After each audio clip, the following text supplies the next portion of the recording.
গল্পটি শুরু হয় গিল নামের এক যুবককে দেখিয়ে। সে তার পরিবারকে ছেড়ে ভালো একটি চাকরির আশায় এই শহরে আসে, কিন্তু ভাগ্য তার সহায় হচ্ছে না। চাকরি হারানোর পর সে বেশ কয়েক জায়গায় ইন্টারভিউ দেয়, কিন্তু সব জায়গা থেকেই তাকে হতাশা নিয়ে ফিরতে হয়। তবুও সে হাল ছাড়ে না, কারণ তার মধ্যে এক অনন্য প্রতিভা আছে। আর সেটা হলো সে খুব ভালো ক্লো মেশিন খেলতে পারে। সে খুব চালাকির সাথে এই খেলাটি খেলে। এখানে খেলতে হলে প্রথমে $1 দিতে হয়, এবং তার বিনিময়ে মেশিন থেকে একটি খেলনা বা যে কোনো জিনিস তোলার জন্য একজন ব্যক্তিকে 3টি সুযোগ দেওয়া হয়। গিল এই খেলায় এতটাই পারদর্শী ছিল যে সে প্রতিবারই বেশ কয়েকটি খেলনা জিতে নিত এবং নিজের ভরণ পোষণের জন্য সেগুলো বিক্রি করে দিত। এভাবেই ধীরে ধীরে তার জীবনের দিনগুলো কাটতে থাকে। একদিন সকালে তার বন্ধু হিবিয়াম তাকে জানায় যে নিচতলার নতুন ভাড়াটে এসেছে। তারা একটি নতুন বেকারি খুলতে চলেছে। সেই দিনই যখন দুধ ফুরিয়ে গেল তখন গিল বাইরে গেল এবং পথে একটি ভাঙা কাচের বোতল দেখে তা তুলে আবর্জনার ঝুড়িতে ফেলে দিল। তারপর সে লক্ষ্য করল যে নিচে একটি নতুন বেকারি খোলা হয়েছে। এটা আসলে তার নতুন প্রতিবেশীদের দোকান ছিল। সেই রাতে সে বারান্দায় এসে তার নোংরা কম্বল থেকে ধুলো ঝাড়তে শুরু করলো। তখন হঠাৎ করে তার ঘাড়ের একটি ছোট্ট বালিশ নিচে পড়ে যায়। যখন সে এটি তুলতে নিচে নামলো তখনই সে দেখতে পেল একটি মেয়ে পাশের বেঞ্চে বসে কোল্ড ড্রিঙ্কস খাচ্ছে। মেয়েটিকে দেখে গিল একেবারে যেন থমকে গেল। মেয়েটির সৌন্দর্য যেন তাকে পুরোপুরি মোহিত করে তুলেছে। পরের দিন সে তার বন্ধুকে বলে মেয়েটি দেখতে পরীর মতো ছিল এবং সে শুধু তাকেই দেখছিল। সেদিন সে তার বন্ধুর জন্য ক্লো মেশিন খেলে আরও কিছু উপহার জিতে নেয়। যখন সে সন্ধ্যার দিকে বাড়ি ফেরার জন্য লিফটে উঠল তখন তার সাথে সেই মেয়েটির দেখা হয়ে যায়। কিন্তু এবার মেয়েটি তার সামনে খুব অদ্ভুতভাবে দাঁড়িয়ে আছে এবং মেয়েটি হঠাৎ করেই গিলকে আক্রমণ করলো। গিল তখন অনেক আতঙ্কিত হয়ে গেল এবং আত্মরক্ষার জন্য তার হাতে থাকা খেলনা পুতুলটি দিয়ে মেয়েটিকে ধাক্কা দিল। এতে মেয়েটি আরো বেশি রেগে গেল এবং সে গিলের ঘাড় ধরে তাকে মারতে শুরু করে। অবশেষে কোনো উপায় না পেয়ে গিল মেয়েটির মাথায় আঘাত করে নিজেকে সেখান থেকে মুক্ত করে এবং কোনোভাবে সেখান থেকে পালিয়ে যায়। পরের দিন সকালে সে একটি লাঠি নিয়ে মেয়েটিকে খুঁজতে বের হয়, কিন্তু মেয়েটি কোথাও ছিল না।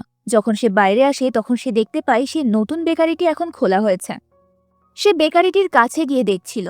ঠিক সেই মুহূর্তে ম্যানেজার আরা তার কাছে আসে। গিল তখন একটু ঘাবড়ে যায় এবং বলে সে তো কেবল একটি রুটিই কিনতে এসেছে। আরা তখন হেসে জিজ্ঞেস করলো, তোমার বাড়ি কি এখানে? গিল উত্তর দেয়, হ্যাঁ, আমি এই ভবনের ওপরতলায় থাকি। এই কথা শুনে আরা তার বস সিওজিকে বলে, এই ছেলেটা আমাদের ভবনেই থাকে।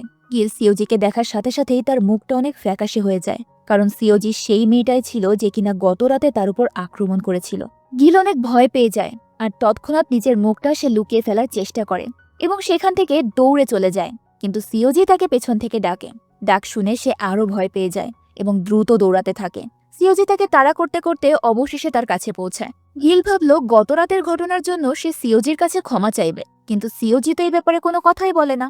বরং সিওজি হেসে গিলকে বলে, আপনি আমাদের নতুন প্রতিবেশী এবং গ্রাহক, সেই জন্য আমি আপনাকে একটি ছোট্ট উপহার দিতে চেয়েছিলাম। গিল অবাক হয়ে যায়।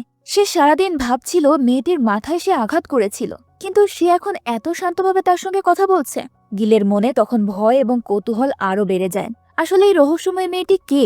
গিল ভাবছিল তার কি কোনো স্মৃতিশক্তির সমস্যা আছে, যার ফলে সে হয়তো গতরাতের সব ঘটনা ভুলে গেছে। এরপর ঘড়িতে রাত 2টা বাজছে। সিওজি তার ঘরে ঘুমিয়েছিল। তখন সে ঘুমের মধ্যে একটি ভয়ঙ্কর স্বপ্ন দেখল। ঘন অন্ধকারে একটি মেয়ে তার দিকে তাকিয়ে বসেছিল।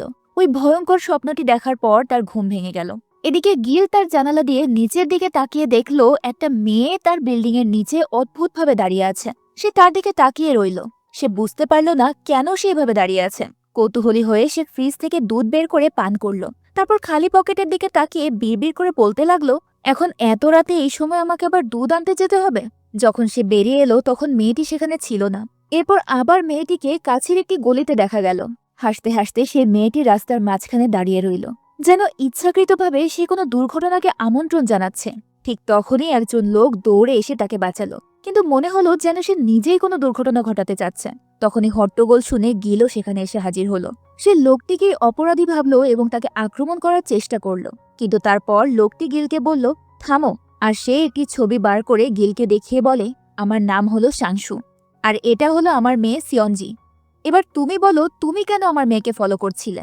গিল ভয়ে উত্তর দিল, গতরাতে আপনার মেয়ে লিফটে খুব অদ্ভুত আচরণ করছিল, আর আজ আমি তাকে বারান্দার নিচে অদ্ভুতভাবে দাঁড়িয়ে থাকতে দেখলাম। এই কথা শুনে সিয়নজি চিৎকার করে বলল, তুমিই সেই লোক যে আমার মাথা ভেঙে দিয়েছিলে। এই কথা শুনে সিয়নজির বাবা তার মেয়েকে থামিয়ে দিল এবং রেগে গিয়ে গিলকে বলল, আমাদের থেকে দূরে থাকো এবং এই কথা কাউকে বলবে না। কিন্তু সিয়নজি রেগে তার সঙ্গে লড়াই করতে মরিয়া হয়ে ওঠে। গিল তখন ভয়ে সেখান থেকে পালিয়ে যায়। কিছুক্ষণ পর আবার সিয়নজি তার ঘরে গিয়ে ঘুমিয়ে পড়ল। তখন সাংশু তার কর্মচারী আরাকে জিজ্ঞেস করল, সে এত রাতে একা কিভাবে বাইরে গেল? তুমি কোথায় ছিলে? আরা উত্তর দিল, আমি তাকে থামাতে পারিনি স্যার, সে আমাকে রেখেই একা বাইরে চলে গেল। পরের দিন সকালে যখন গিল লিফটে উঠল তখন সে আবার সিয়নজির মুখোমুখি হলো। ভয় পেয়ে গিল তখন তার কাছে ক্ষমা চাইতে শুরু করলো, কিন্তু সিয়নজি গত রাতের কিছুই মনে রাখতে পারল না। সে বুঝতে পারছিল না এই ছেলে কিসের জন্য ক্ষমা চাইছেন। সেই রাতে সিয়নজি তার বাবার সাথে বাইরে বের হয়। গিল দূর থেকে তাদেরকে অনুসরণ করছিল। ঘড়িতে তখন আবার 2টা বাজছে। গিল লক্ষ্য করল যে সিয়নজি পার্কে পৌঁছে গেছে এবং কিছুক্ষণ সেখানেই বসে আছে। তারপর সে তার প্রিয় কেকটি খাওয়ার জন্য সামনে সুপার মার্কেটে গেল। গিল লক্ষ্য করল যে সিয়নজি নিজের পানির বোতলটা পর্যন্ত ধরেনি। তার বাবা বোতলটি তাকে ধরে পানি খাওয়াচ্ছেন। সাংশু তখন ক্লান্ত স্বরে বলল, তোমার কারণে আমাদের কয়েকদিন পর পর অন্যত্র যেতে হচ্ছে। এবার ভেবেছিলাম আমরা বাড়ি ভাড়া নেব, কিন্তু তুমি আমাকে এখানে একটি ফ্ল্যাট নিতে বাধ্য করেছ। সিয়নজি তখন হেসে বলল, শীঘ্রই এই জায়গার দাম দ্বিগুণ হবে, তাহলে ফ্ল্যাট বিক্রি করে আমরা প্রচুর লাভ করব। এই কথাগুলো বলার পরেই সিয়নজি অনেক অদ্ভুত আচরণ করতে শুরু করলো এবং এরপর হঠাৎ সেখানে দাঁড়িয়েই সে ঘুমিয়ে পড়ল। ক্লান্ত সাংশু তাকে পিঠে তুলে নিল এবং বাড়ির দিকে হাঁটা শুরু করলো। ঠিক তখনই সে তার মেরুদণ্ডে তীব্র ব্যথা অনুভব করল এবং প্রায় পড়েই গেল। ঠিক সেই সময় গিল দৌড়ে এসে সাংশুকে ধরে ফেলল। কিছুক্ষণ পর সাংশুকে হাসপাতালে নিয়ে যাওয়া হলো। ডাক্তার তার মেরুদণ্ড পরীক্ষা করলেন। তখনও সিয়নজি অজ্ঞান অবস্থায় গিলের পিঠে শুয়েছিল। আরা গিলকে জিজ্ঞেস করে, তুমি কোথায় কাজ করো? গিল বলে, এখনো কোথাও করি না, আমি চাকরি খুঁজছি। তারপর সে সাংশুর সঙ্গে দেখা করতে হাসপাতালে গেল। সাংশু তাকে দেখার পরেই সাথে সাথে বলল, তোমাকে যে জিনিসগুলো আনতে বলেছিলাম সেগুলো বের করো। গিলের মনে হলো এই বাবা মেয়ের মধ্যে এমন কিছু আছে যা সে বুঝতে পারছে না, কিছু গোপন কথা যা ধীরে ধীরে তার কাছে প্রকাশিত হবে। যাই হোক, এখন আমরা দেখতে পাই সাংশু হাসপাতালে গিলের জীবন বৃত্তান্ত মনোযোগ সহকার পড়ছে। গিলের জীবন বৃত্তান্ত খুবই খারাপ। স্কুল এবং কলেজে তার ফলাফল কোনোরকম ভালো বলা চলে, কিন্তু খারাপ পারফরমেন্সের কারণে তাকে কয়েকটা চাকরি থেকে বরখাস্ত করা হয়েছে এবং সেই কারণেই সে বর্তমানে বেকার। এইসব দেখে সাংশু একটা দীর্ঘ নিঃশ্বাস ফেলে বলে, তুমি যদি চাও আমি তোমাকে একটা চাকরি দিতে পারি। তুমি আমার বেকারিতে কাজ করবে দিনের বেলা এবং আমার মেয়ে সিয়নজির সাথে রাত 2টা থেকে ভোর 5টা পর্যন্ত বাইরে আড্ডা দেবে। এত গভীর রাতে বাইরে? গিল এটা শুনে অবাক হয়ে গেল আর বলল, এত গভীর রাতে বাইরে কেন? সাংশু গম্ভীর স্বরে তখন বলল, কারণ আমার মেয়ে কোনো সাধারণ মেয়ে নয়, তার সাথে একটি আত্মা বাস করে। প্রতি রাতে যখন সে ঘুমিয়ে পড়ে তখন সেই আত্মা তার শরীরে প্রবেশ করে। এই আত্মা তার জন্মের পর থেকেই তার ভেতরে রয়েছে। আমাদের পরিবার তার পূর্বপুরুষের সময় থেকেই অভিশপ্ত। সেই আত্মাটি চাঁদনি রাতে ঘুরে বেড়াতে ভালোবাসে। এই কারণেই সিয়নজিকে প্রতি রাতে বাইরে বেড়াতে নিয়ে যেতে হয়। কিন্তু আমার মেয়ের এইসব সম্পর্কে কোনো ধারণা নেই। সে মনেও রাখে না তার সঙ্গে রাতে কি হয়। আমি বেশ কয়েকবার কবিরাজের কাছে নিয়ে এই ভূত তাড়ানোর চেষ্টা করেছি, কিন্তু তাতে কোনো লাভ হয়নি। তাই এখন আমি চাই তুমি রাতে তার সঙ্গে থাকো, তাকে নিরাপদে রাখো। গিল এই কথা শুনে ভয়ে কেঁপে উঠল। তার মনে হলো সে যেন কোনো ভৌতিক গল্পের মাঝে আটকা পড়েছে। সে পালিয়ে যেতে চাইছিল, কিন্তু তার বেকারত্ব এবং সাংশুর অনুরোধ বিবেচনা করে অবশেষে সে চাকরিটা গ্রহণ করে। সেই রাতে যখন সেই আত্মা সিয়নজির শরীরে প্রবেশ করে তখন সে গিলের ওপরে ঝাঁপিয়ে পড়ে। তার চোখে ছিল এক অব্যক্ত রাগ। সে বলল, আমি এখনই তার মাথা ফাটিয়ে দেব। ঠিক তখনই আরা সেখানে এসে তাকে শান্ত করে। কিছুক্ষণ পর গিল আর সিয়নজি দুজনেই পার্কে হাঁটতে বেরিয়ে গেল। ভূতটি তখন সিয়নজির ভেতর থেকে হেসে বলল, আমি কোনো সাধারণ ভূত নই, আমি একজন উচ্চমানের বিপজ্জনক আত্মা। আমার মাথায় 2টি বড় শিং এবং 2টি বড় ডানা আছে, কিন্তু তোমার মতো একজন সাধারণ মানুষ এগুলো দেখতে পারবে না। পরের দিন গিল হাসপাতালে এসে সাংশুকে বলল, আমি এই বিপজ্জনক কাজ করতে পারবো না, সেই আত্মা আমাকে ঘৃণা করে। সাংশু নম্রভাবে বলে, এটা মাত্র কয়েক দিনের ব্যাপার, আমি শীঘ্রই ঠিক হয়ে যাব। ততক্ষণ পর্যন্ত দয়া করে আমার মেয়ের যত্ন নাও। অসহায় গিল তখন আবারও রাজি হয়ে গেল। পরের দিন সে বেকারিতে প্রথমবারের মতো কাজ শুরু করে। আরা সিয়নজিকে বলল, তোমার বাবা গিলকে এখানে কর্মচারী হিসেবে রেখেছে। তারপর সে গিলকে একপাশে নিয়ে গিয়ে বলল, গতরাতের ঘটনা তার মনে নেই, কারণ সেই সময় তার শরীরে একটা আত্মা ছিল। কিন্তু ভয় পেও না, সে তোমার ক্ষতি করবে না। এরপর আবারও সেই রাতে আত্মাটি আসে, কিন্তু এবার সে গিলের সাথে এক অদ্ভুত খেলা খেলতে শুরু করে। আত্মাটি যেন গিলের মন জয় করার চেষ্টা করছে, এমনকি সে গিলকে প্রেমের প্রস্তাবও দিয়েছে। গিলের তখন সাংশুর সতর্কবার্তা মনে পড়ে গেল। সাংশু গিলকে বলেছিল, যদি তুমি তার অনুভূতিতে জড়িয়ে পড়ো তাহলে আত্মাটি আরো বেশি শক্তিশালী হয়ে উঠবে এবং দীর্ঘ সময়ের জন্য সিয়নজির শরীর দখল করবে।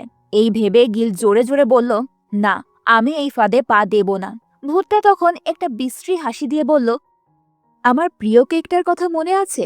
গরম পুদিনার চকলেট। সুপারমার্কেটে যদি কেকটা না পাই তাহলে অনেক খারাপ হবে। সে সুপারমার্কেটের ছেলেটিকে হুমকি দিয়ে বলল, আমার জন্য কেকগুলো মজুত করে রাখো, নইলে আমি তোমাদের দুর্দশা করে দেব। কাকতালীয়ভাবে একই সময়ে আরেকটি মেয়ে একই কেক কিনতে এসেছিল, কিন্তু আত্মা সবগুলো কেক কিনে ফেলেছিল। মেয়েটি যখন একটিও কেক পেল না তখন সে বিরক্ত হয়ে কাঁদতে শুরু করলো। গিল দূরে দাঁড়িয়ে মেয়েটিকে দেখছে। ভূতটি মেয়েটিকে রাগানোর জন্য তার সামনে দাঁড়িয়েই সেই কেক খেতে শুরু করলো। তারপর ইচ্ছাকৃতভাবে এক টুকরো কেক নিচে ফেলে দিল এবং নতুন আরেকটি কেক নিয়ে খাওয়া শুরু করলো এবং মেয়েটির দিকে তাকালো। মেয়েটি কাঁদতে কাঁদতে তখন পালিয়ে গেল। গিল রেগে বলল, আসলে ভূতেরা কখনো শিশুদের সাথে এমন আচরণ করবে না। এই কথা শুনে আত্মাটি রেগে গেল এবং বলল, যদি তুমি আমাকে রাগিয়ে দাও আমি এই মেয়েটিকে খুব মারধর করব। সে টেবিল উল্টে দিতে লাগলো এবং জিনিসপত্র ছুঁড়ে মারতে লাগলো। তারপর সে একটি পোকা তুলে নিল এবং মুখে ঢুকিয়ে দিল এবং ভূতটি মেয়েটির শরীরকে ছুঁড়ে মারতে চাচ্ছিল। ঠিক তখনই গিল ধরে ফেলল। সে শান্তভাবে বলল, আমি বিশ্বাস করি তুমি একজন ভালো আত্মা, কিন্তু দয়া করে সিয়ঞ্জির সাথে ঝামেলা করো না, সে নির্দোষ। পরের দিন সিয়ঞ্জির দোকানে বেশ স্বাভাবিক ছিল। সে গিলকে কাজ শেখাচ্ছিল এবং গিল চুপচাপ তাকে দেখছিল। ভাবছিল গত রাতের সবকিছু কি সত্যি নাকি কেবল একটি অভিনয়। সিয়ঞ্জি হেসে বলল, আমাকে ভয় পাওয়ার কোনো প্রয়োজন নেই। ঠিক যেমন তুমি আরার সঙ্গে খোলাখুলি কথা বলো, আমার সাথেও তাই করো। এই বলে সে কলেজের উদ্দেশ্যে রওনা দিল। আবারও রাত ঠিক 2টা বাজে এবং সিয়ঞ্জি, অর্থাৎ বলতে পারি তার ভেতরের আত্মা, আবারও প্রস্তুত হয়ে উঠল। গিল তার ব্যাগে জল এবং প্রয়োজনীয় জিনিসপত্র নিয়ে তার সাথে বেরিয়ে গেল। তারা যখন একটি পার্কে পৌঁছলো তখন একটি দোলনার উপর ওঠার পর আত্মাটি হেসে বলে, এবার জোরে জোরে ধাক্কা দাও। গিল তাকে এত জোরে ধাক্কা দিল যে সে লাফ দিয়ে মাটিতেই পড়ে গেল। তারপর সে রেগে গিলের পেছনে দৌড়ে গেল মারার জন্য। এদিকে হাসপাতালে বসে থাকা সাংশু তার ফোনে ট্র্যাকার অ্যাপের মাধ্যমেই সবকিছু দেখছে। অ্যাপটিতে দেখা যায় যে তার মেয়ে সিয়ঞ্জি গিলের পিছু নিয়েছে। দিনের বেলায় যখন গিল বেকারিতে কাজ করত তখন অবসর সময়ে সে সিয়ঞ্জির দিকে এক নজরে তাকাতো। এখন এটা তো স্পষ্ট যে সিয়ঞ্জির জন্য সে কিছু একটা অনুভব করতে শুরু করেছে। রাতে যখন ভূত ক্রিম কেক খেতে গেল তখন দোকানের লোকটি বলল, দিদি, আজ সেই কেকটা শেষ। এই কথা শুনে ভূত বিষণ্ণ কণ্ঠে বলল, আমি আর বেশি দিন বাঁচতে পারবো না। এই কেকটাই একমাত্র জিনিস যা আমি খেতে পারি। এটাই আমার জীবনের শেষ সুখ। এই কথা শুনে দোকানদারের চোখ জলে ভরে গেল এবং সে লুকিয়ে রাখা একটি কেক বের করে তাকে দিল। তারপরেই ভূতের মুখ বদলে গেল। সে দ্রুত কেকটি নিয়ে বলল, মিথ্যে বলার সাহস হলো কিভাবে? ঠিক তখনই সেই মেয়েটিও আবার সেখানে এসে হাজির হলো, যে কিনা প্রতিদিন সেই একই স্বাদের কেক কিনতে আসতো। কিন্তু সে দেখল যে শেষ কেকটি ইতিমধ্যে বিক্রি হয়ে গেছে। সে খুব রেগে যায় এবং দুঃখের সাথে সেখান থেকে চলে যায়। পরের দিন একই মেয়েটি রেগে সিয়ঞ্জির বেকারিতে এসে প্রচুর রুটি খেয়ে চলে যায়। এদিকে ভূত প্রায়শই একটি মাটির পাত্র খুঁজত, যেন সেখানে কিছু রহস্য লুকিয়েছিল। অন্যদিকে দিনের বেলায় সিয়ঞ্জিও গোপনে গিলকে দেখত। ধীরে ধীরে তাদের দুজনের মধ্যে একটি সুন্দর বন্ধুত্ব গড়ে ওঠে। একদিন গিল মজা করে জিজ্ঞেস করল, তোমার কোকড়ানো চুল আর এই অদ্ভুত মেকআপ কে করে দেয়? ভূত হেসে বলল, আমি 1 সেকেন্ডের মধ্যে জাদু করতে পারি। কিন্তু বাস্তবতা ছিল যে সে আরার সাহায্যে ঘন্টার পর ঘন্টা নিয়ে তৈরি হতো। গিলের চোখ যখন ঝিমিয়ে পড়তো সে ক্লান্ত হয়ে ঘুমিয়ে পড়তো। এরপর রাতে যখন গিল তাকে বাইরে নিয়ে আসতো তখন আরা আলতো করে তার সমস্ত মেকআপ সরিয়ে ফেলত, যাতে সিয়ঞ্জি সকালে ঘুম থেকে উঠলে সে নিজেকে স্বাভাবিক দেখে, যেন ভাবে কিছুই ঘটেনি। একদিন আরা গিলকে বলে যে সে একবার এই ভূতকে একটি নকল জাদু দেখিয়ে বাজি ধরে পরাজিত করেছিল। এই বাজির জন্য ভূতকে তার সাথে একটি জায়গায় যেতে হয়েছিল, একজন তান্ত্রিকের বাড়িতে। সেখানে তান্ত্রিক অনেক আচার অনুষ্ঠান সম্পাদন করেছিল, কিন্তু ভূত কোনোভাবেই সিয়ঞ্জির দেহ ছাড়তে চাইল না। আরা বলল, কেবল সেই ভূতই জানে কিভাবে সিয়ঞ্জিকে মুক্ত করতে হয়। এই কথা শুনে গিল একটা পরিকল্পনা করল।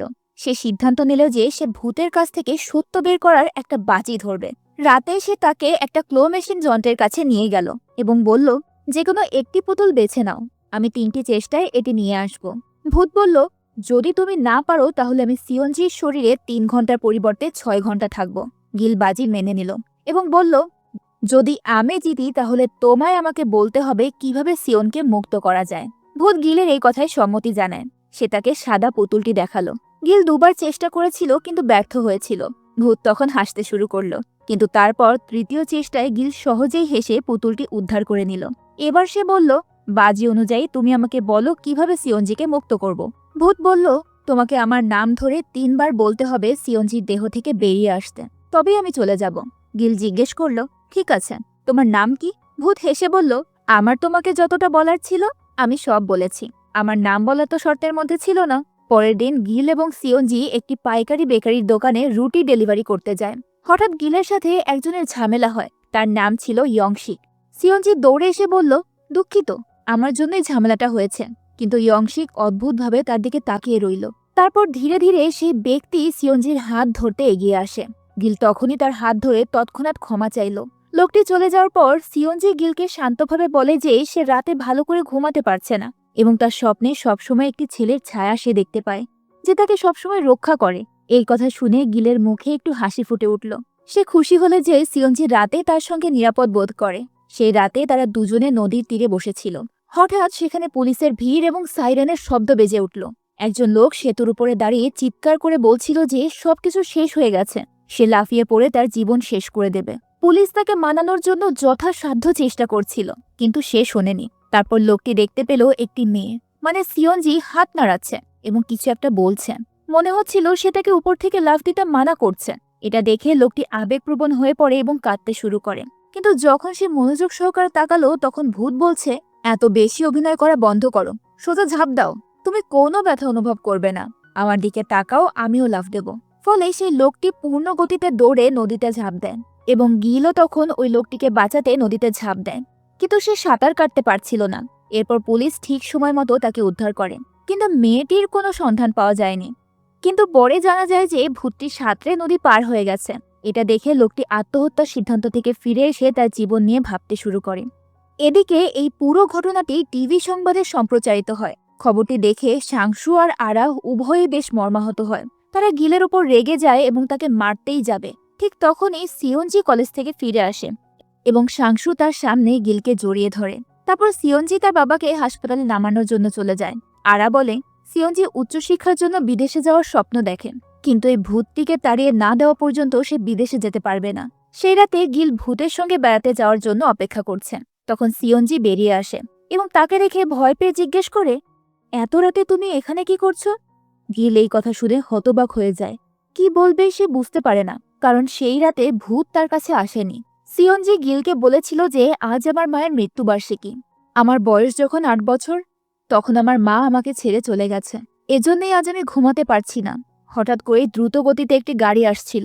তখনই গিল সিয়নজিকে টান দিয়ে রাস্তার পাশে নিয়ে গেল। এটা দেখে সিয়নজির খুবই ভালো লাগছিল। পরে তারা একসঙ্গে সিনেমা দেখতে যায়। সিনেমাটি খুবই রোমান্টিক ছিল এবং সিয়নজি গিলের হাতও ধরেছিল। কিছুক্ষণ পর গিল যখন সাহস করে তার হাত ধরে তার চোখের দিকে তাকালো, সিয়নজি তখন অদ্ভুতভাবে হাসল। এটা দেখে সে বুঝতে পারল ভূত ফিরে এসেছে। ভূত তখন রেগে গেল আর গিলকে বলল, তোমার এত কুৎসিত মুখ নিয়ে তুমি আমার হাত ধরার সাহস পেলে কিভাবে? এবং রেগে সেখান থেকে উঠে চলে গেল। যাওয়ার আগে সে বিশেষভাবে এক দম্পতিকে বিরক্ত করে বলল, তোমাদের পা উপরে তুলে বসতে কে সাহস দিয়েছে? পা নিচে রাখো, না হলে আমি কিন্তু পা ভেঙে দেব। এটা বলে সে এক মুঠো পপকর্ন তুলে নিল এবং খাওয়ার জন্য বাইরে চলে গেল। গিল তখন ওই ভূতকে বলল, তোমার কারণে সিয়নজির পরিবার তাকে উচ্চশিক্ষার জন্য বিদেশে পাঠাতে পারছে না। তোমার আসল নাম বলো, আমি ওকে এনে তোমাকে ডেকে মুক্ত করব। ভূত রেগে বলল, আগে আমাকে খুশি করো, তারপর আমি ভাববো তোমাকে আমার নাম বলবো কি বলবো না। এখনই আমাকে ট্রাম্পলিনে নিয়ে যাও, আমি অনেকদিন ধরে খেলতে চাইছি। যদি তুমি আমার কথা শোনো তাহলে আমি ধীরে ধীরে সিয়নজির শরীরে অল্প সময়ের জন্য থাকবো এবং একদিন আমি সম্পূর্ণরূপে চলে যাব। তারপর সে একটি সমুদ্র সৈকতের ছবি গিলকে দেখালো এবং বলল, আগে আমাকে এখানে নিয়ে যাও। গিল বলল, দিনের বেলা আমাদের সেখানে যেতে হবে, কিন্তু তুমি তো আসো রাতে। ভূত তখন হেসে বলল, তুমি দিনের বেলাতেই সিয়নজিকে নিয়ে যাও, আর আমি তার ভেতর থেকে সবকিছু দেখতে পাবো। পরের দিন গিল সিয়নজিকে সমুদ্র সৈকতে নিয়ে যায়। সিয়নজি বলল, আর খুব ঠান্ডা অনুভব হচ্ছিল, তাই সে আসতে পারেনি। তারপর গিল লক্ষ্য করল সিয়নজির চোখ থেকে জল ঝরছে। যখন সে জিজ্ঞেস করলো, সিয়নজি উত্তর দিল, আমি জানি না, তবে আমি খুব খুশি। গিল বুঝতে পারল যে এগুলো আনন্দের অশ্রু, কারণ ওই ভূত তার প্রিয় জায়গায় এসেছে। তারা একসাথে একটি সুন্দর দিন কাটিয়েছে, অনেক ছবি তুলেছে, কথা বলেছে এবং মজা করেছে। রাতে গিল ভূতকে একটি গাছে জল দিতে দেখল। তারপর সে একটি মাটির পাত্র খুঁজতে শুরু করলো। গিল বলল, তোমার অনুরোধেই আমি সিয়নজিকে সমুদ্র সৈকতে নিয়ে গিয়েছিলাম, তুমিও মজা করেছ, এবার আমাকে একটু স্বস্তি দাও। এই কথা শুনে ভূত রেগে গেল। সে গাছের পাত্র ভেঙে বলল, আমি তোমাকে আগেই বলেছিলাম তুমি যদি আমার প্রতিটা ইচ্ছা পূরণ করো তাহলেই আমি চলে যাব, নইলে আমি সিয়নজির ক্ষতি করব। এই কথা বলে সে ঘাস খেতে শুরু করলো এবং তারপর রাস্তা দিয়ে দৌড়ে গেল। গিলও তাকে থামাতে দৌড়ে গেল, এবং অল্পের জন্য সিওনজি দুর্ঘটনা থেকে রক্ষা পেল। কিছু দূর হেঁটে যাওয়ার পর ভূতের পা হঠাৎ একটা কিছুর সাথে আটকে গেল। সে আর এগোতে পারছিল না। ওপরের দিকে তাকিয়ে সে দেখতে পেল যে সেখানে একটি জাদুকরি দড়ি ঝুলছে। গিল তার কাছে দৌড়ে গেল। তার মুখের ময়লা মুছে সে বলল, যদি তুমি এমন অদ্ভুত জিনিস খাও তাহলে তুমি অসুস্থ হয়ে পড়বে। আমি কথা দিচ্ছি আমি তোমার সব ইচ্ছে মন দিয়ে পূরণ করব, কিন্তু তোমাকেও তোমার প্রতিশ্রুতি রাখতে হবে। পরের দিন গিল তাকে একটি পার্কে নিয়ে গেল। সেদিন ভূতটি এত খুশি হয়েছিল যে সে বাচ্চাদের মতো হাসতে এবং লাফাতে শুরু করেছিল। হঠাৎ তার সামনে আগের পুরনো দৃশ্য ভেসে উঠল। ছোটবেলায় সিওনজি তার বাবা মায়ের সঙ্গে পার্কে খেলত। তারপর তারা একসঙ্গে বাস্কেটবল এবং ফুটবল খেলত, অনেক মজা করত। এরপর গিল তাকে একটি ফুলের পার্কে নিয়ে গেল। গিল হেসে বলল, তুমি ফুল খুব পছন্দ করো, তাই না? ভূত বলল, আমি একটা ভয়ঙ্কর ভূত। আমি এরকম বোকা জিনিস পছন্দ করি না। কিন্তু তার পোশাকে ফুলের নকশা আছে এবং সে অজান্তেই ফুলগুলোকে ভালোবাসার সাথে স্পর্শ করছে। গিল বলল, হাসো তো, আমি তোমার একটা ছবি তুলব। ভূত বলল, ভয়ঙ্কর ভূত কখনো হাসে না। গিল চালাকি করে বলল, কিন্তু আমি তো শুনেছি যে উচ্চ স্তরের আত্মারা অর্থাৎ উচ্চ স্তরের ভূতেরা হাসতে পারে, এমনকি ক্যামেরার জন্য পোজও দিতে পারে। এই কথা শুনে ভূত হেসে সুন্দর করে পোজ দিল ছবির জন্য। তারা পার্কে ঘুরে বেড়ালো এবং এত ছবি তুললো যে গিল ক্লান্ত হয়ে পড়েছে। গিল বলল, দেখো তোমার ছবিগুলো কত সুন্দর। ছবিগুলো দেখে ভূত বলল, কিন্তু আমি তো এমন নই। আমার দুটো শিং এবং দুটো ডানা আছে, যা মানুষের চোখে অদৃশ্য। তারপর ভূত নিজের একটি ছবি এঁকে দিল। গিল হেসে বলল, মনে হচ্ছে তুমি খুব সুন্দর এবং বিখ্যাত আত্মা। আচ্ছা বলো তো, তোমার বন্ধুরা তোমাকে কি নামে ডাকে?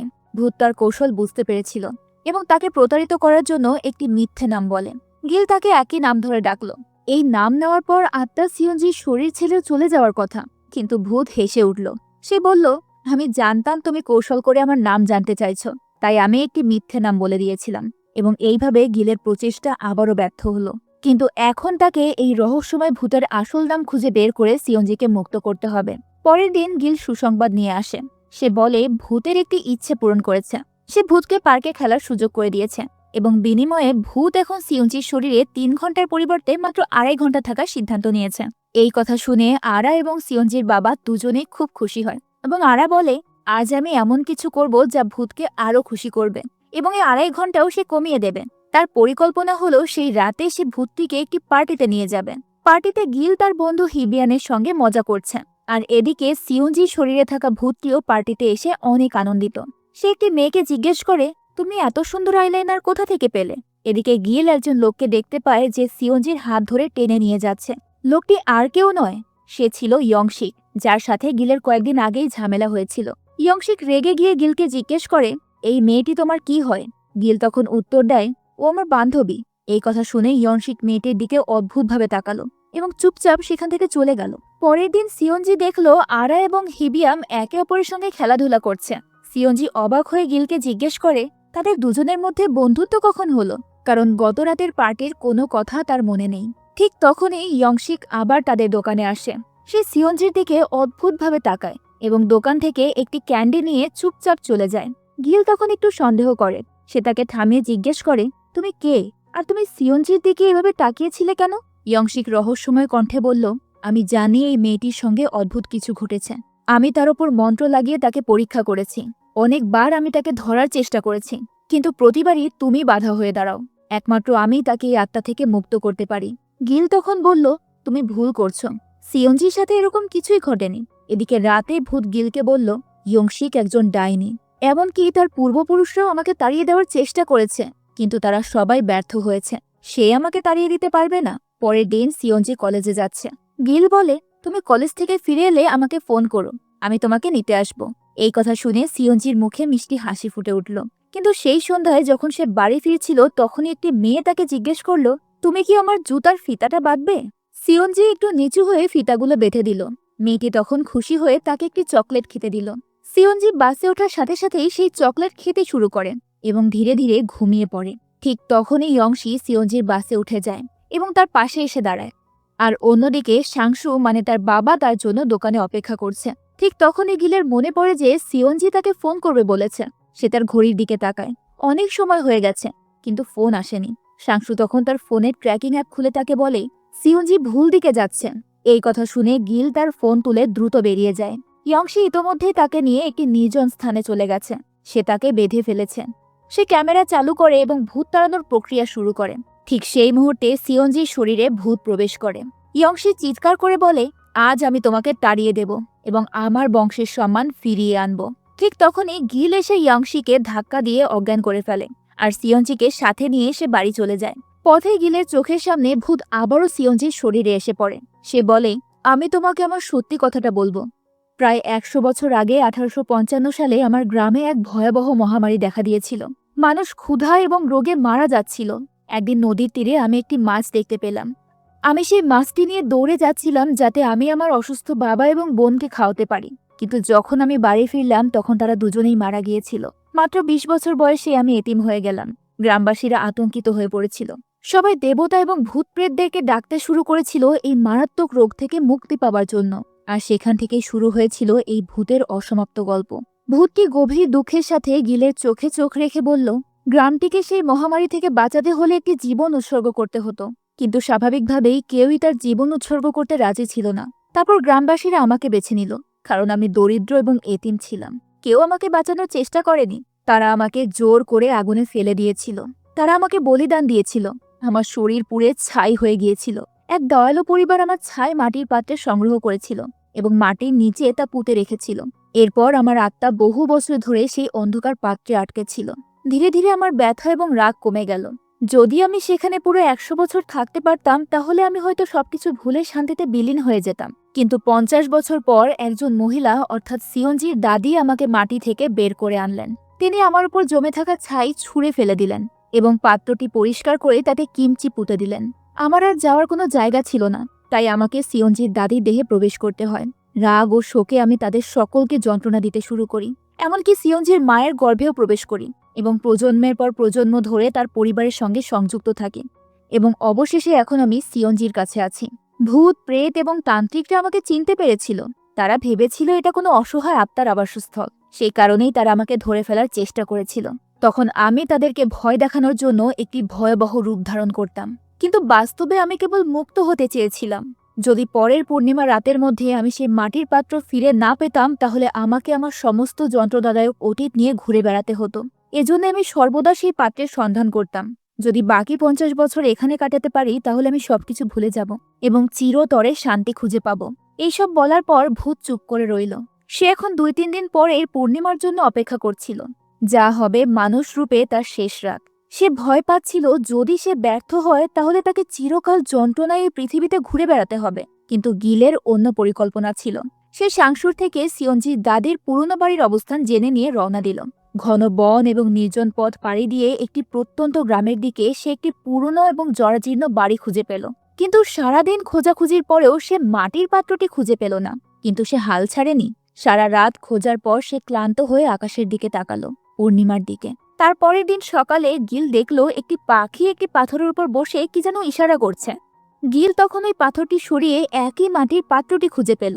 গিল এই পাত্রটি খুঁজে পেয়ে অনেক খুশি হয়ে ওঠেন এবং দ্রুত শহরে ফিরে আসেন, কারণ আজকেই পূর্ণিমার রাত। সেই রাতে ভূত মনিয়াং সুন্দর পোশাক পরে চুলে ফুল দিয়ে চলে যাওয়ার প্রস্তুতি নেয়। সে আড়ার মাথায় হাত রাখে।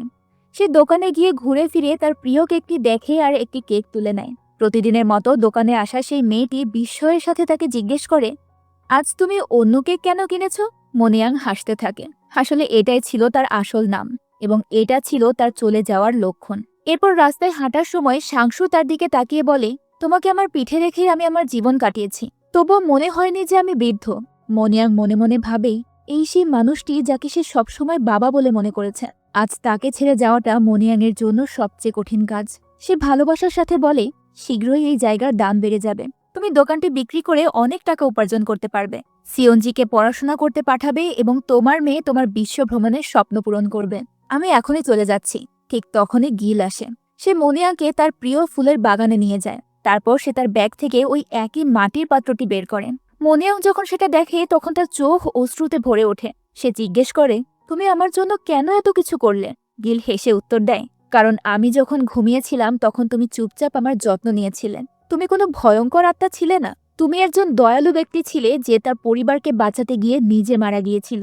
তুমি 100 বছর ধরে তোমার যন্ত্রণা সহ্য করেছ। এখন তোমার শান্তি পাওয়া উচিত। মনিয়াং তখন কান্নায় ভেঙে পড়ে। সে কখনো কল্পনাও করতে পারেনি যে কেউ তাকে এইভাবে বুঝবে। সে গিলকে জড়িয়ে ধরে বলে, আমার নাম মনিয়াং। গিল বলে, তাহলে এখন চলো, তুমি প্রস্তুত হও তোমার গন্তব্যে যাওয়ার জন্য।